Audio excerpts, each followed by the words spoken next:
Pourquoi le monde informatique a-t-il besoin de s'inventer des figures légendaires? Recollons les morceaux ensemble. I have 4 words for you. I love this company. Yes!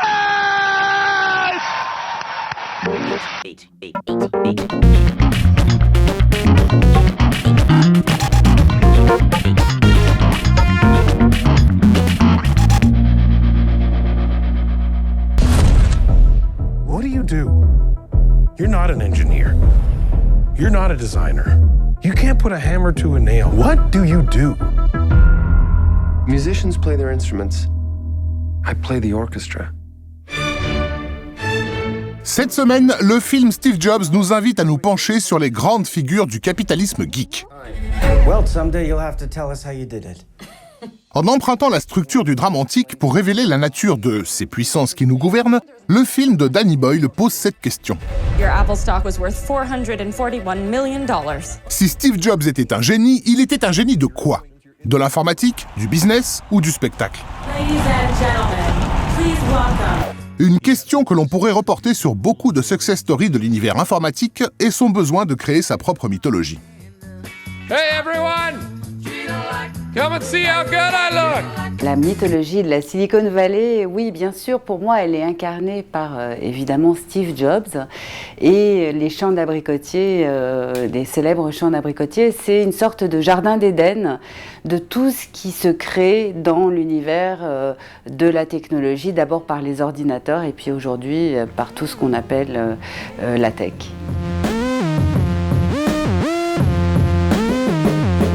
Cette mythologie, elle s'est créée parce que les gens ont besoin toujours de croire à quelque chose de plus grand que ce qu'ils font pour y adhérer entièrement et pouvoir travailler 20 heures par jour. Donc dans la Silicon Valley, on dit on change le monde. Changer le monde? Quelle drôle d'idée! Il est très bien comme ça le monde, pourquoi changer? Mais n'est-ce pas ce même discours que tenaient déjà les grands capitalistes des siècles passés, changer le monde, en oubliant de préciser qu'il y aurait des à-côtés pas toujours très reluisants, du travail à la chaîne abrutissant, le smog que cracheraient perpétuellement les cheminées d'usines ou le pillage de ressources minières. Bien sûr qu'ils sont à la fois pas si différents et très différents des grands entrepreneurs du 19e siècle. Ils sont pareils parce qu'ils changent le monde et qu'ils fluidifient la communication.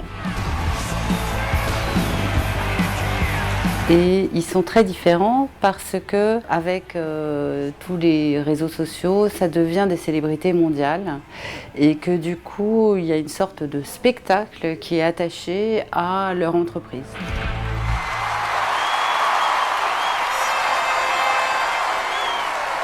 À quel type d'audience s'adresse alors ce spectacle? I love Ghoulie Bibs integrated multi-platform functionality. Yeah! Woo! $1 billion stacked up right without an accident. Quand il jouait les philanthropes, le magnat des siècles passés faisait don à la communauté d'écoles et d'hôpitaux et confirmait une croyance concrète dans le progrès. Mais cette foi quasi religieuse dans le progrès n'est plus. Et la philanthropie des Steve Jobs, Bill Gates ou Elon Musk tient aujourd'hui dans leur fondation, mais également dans des concepts qui tentent de réenchanter le futur. Et si l'aura qui les entoure avait vocation à séduire idéologiquement les communautés dont cette industrie a un besoin vital?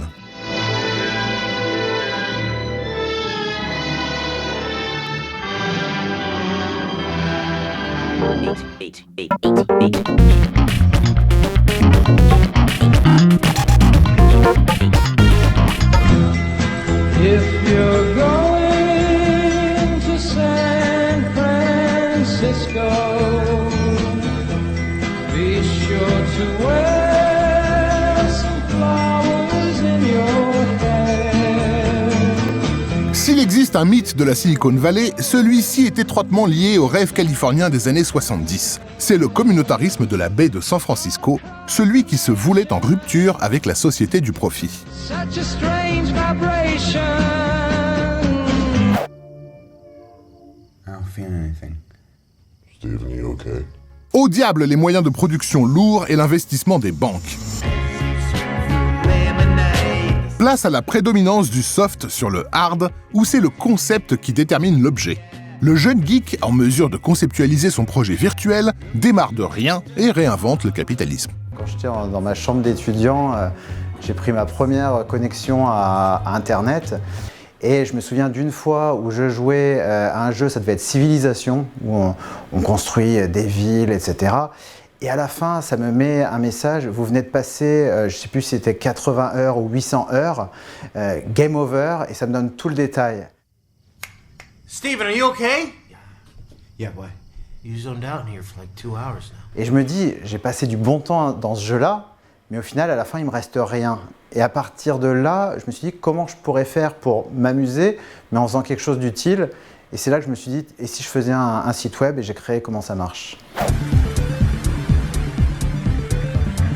Derrière l'architecture de ces sites participatifs, promis à de futurs grands succès avec l'explosion des réseaux sociaux, on retrouve bel et bien ces paramètres ludiques qui ont nourri le geek.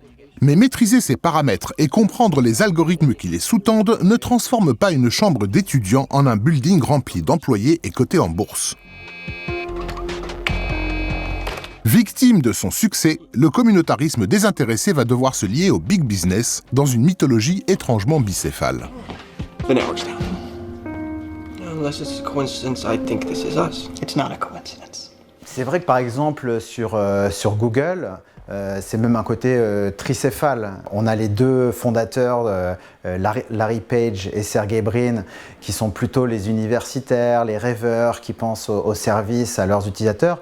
Mais Google a vraiment décollé le jour où Eric Schmidt est entré dans la société et a trouvé un modèle économique qui permet finalement, à partir d'un moteur de recherche, de gagner de l'argent. Get it straight, Buster. I'm not here to say please. I'm here to tell you what to do. Après, on peut voir ça de deux façons. Ceux qui ont réussi à en faire un business et ceux qui ont réussi à créer quelque chose qui est utile aux utilisateurs. Est-ce que le fondateur de Wikipédia a plus de mérite que le fondateur de Facebook ou de Twitter ?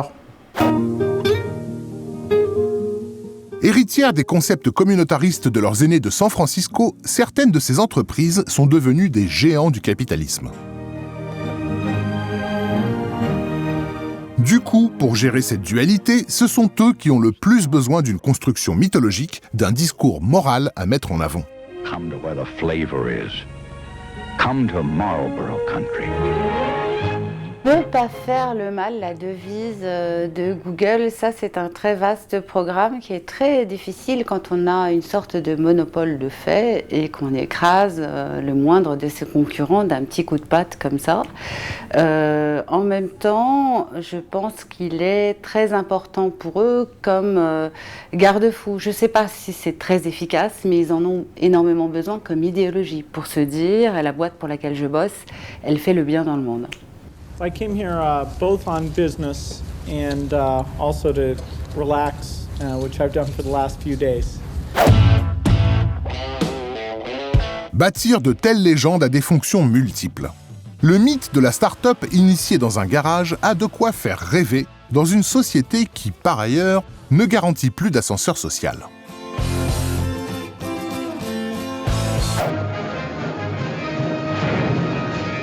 Mais plus prosaïquement, entre le geek et le businessman californien se rejoue une vieille alliance, celle du génie civil et du militaire. De nouvelles idées générées par des idéologies humanistes, puis propulsées à travers le monde par une force de frappe massive.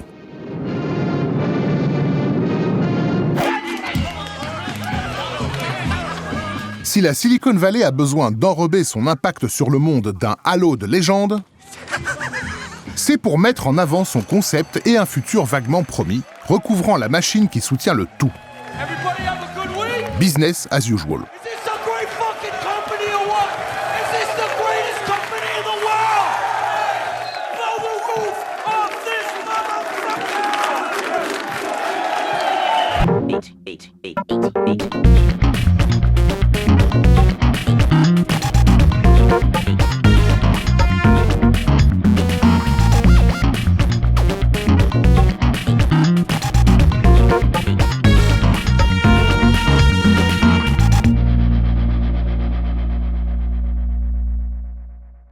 Quand on a arrive à l'usine, la gaieté nous illumine. L'idée de faire nos 8 heures nous remplit tous de bonheur.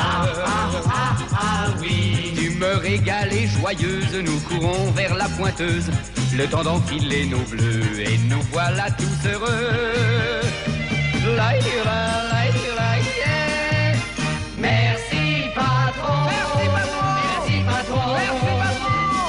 Quel plaisir de travailler pour vous, on est heureux.